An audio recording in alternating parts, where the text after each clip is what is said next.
With the U.S. success in fighting terrorism in the Middle East, President Trump was bound to be targeted. According to Washington Free Beacon, an old adversary of the U.S. has used one of their media outlets to target Trump. Al-Hijrah Media, an Al-Qaeda supporter and propaganda outlet, has published a wanted, dead or alive poster targeting Trump.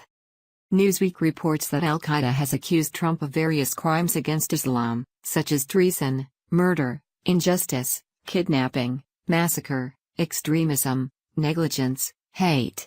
The poster is part of a message directed at the U.S. with several threats directed at the military. The propaganda piece claims history will repeat itself, citing the failures of the Obama and Bush administrations when attempting to fight Al-Qaeda. Trump is talking about winning in Afghanistan. And you Americans, what do you think?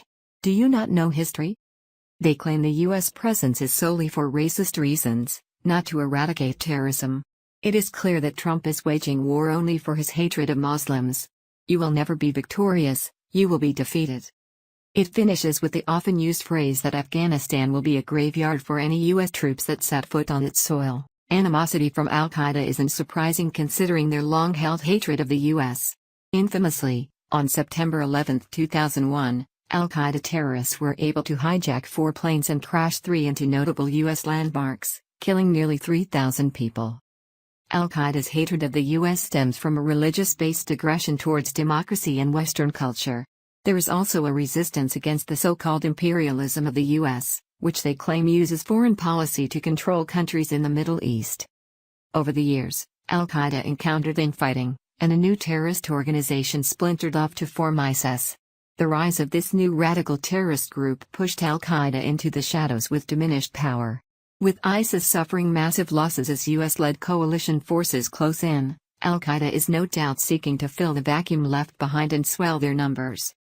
Some believe that Trump's hardline stance against radical Islamic terrorism and the recent travel ban to countries known to harbor terrorists may have led some to perceive him as a racist. This perceived racism, fueled by false accusations from the left in the US and via propaganda in the Middle East, could yield the rise in recruitment and the growth of terrorist cells in the U.S. In May, Al-Qaeda recruiter as-Sahab issued propaganda messages to gather followers in the Western nations. He instructed them to cause the most damage in their efforts. Be perfect in your choice of targets, so that you may damage your enemies more. Be professional in your choice of weapons. It is not necessary that it should be a military tool. If you are able to pick a firearm, well and good. If not, the options are many. President Trump has upped the ante where combating Islamo-fascist terrorism is concerned. Are Trump's policies defeating the Islamic State? Though the death threats and wanted posters targeting Trump are concerning, it's possible they are used more for propaganda and awareness purposes than an actual call to action.